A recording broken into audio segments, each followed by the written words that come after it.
নানান প্রাকৃতিক বৈচিত্র্যের লীলাভূমি এই পৃথিবী। সেই বৈচিত্র্যের এক অনন্য নজির বিশাল আকৃতির আইসবার্গ বা হিমশৈল।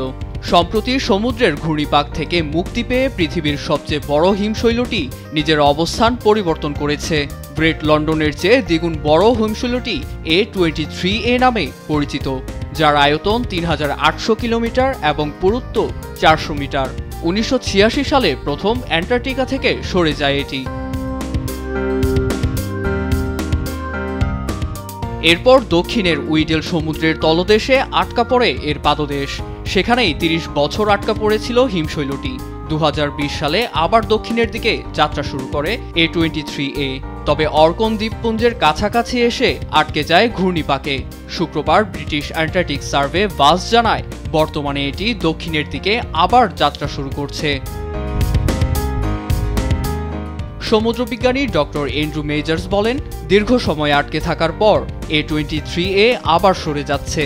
তবে এমনটা দেখতে পাওয়া রোমাঞ্চকর বলেই মন্তব্য করেন তিনি। এ সময় এর গতিপথ পর্যবেক্ষণ করার কথাও বলেন এ বিজ্ঞানী। হিমশৈলটি দক্ষিণ সাগর ছেড়ে আটলান্টিকের উষ্ণ স্রোতে গিয়ে পড়বে এবং গলে গিয়ে ছোট ছোট টুকরায় পরিণত হবে বলে ধারণা করা হচ্ছে। সমুদ্রবিজ্ঞানী ডক্টর এন্ড্রু জানান, এর ফলে ওই এলাকাটির বাস্তু সংস্থানের উপর কেমন প্রভাব পড়বে তা এখনই বলা যাচ্ছে না। এ নিয়ে পরীক্ষা করে দেখা হচ্ছে বলেও জানান তিনি। নীরব দাস, নিউজ ডেস্ক, দেশ টিভি।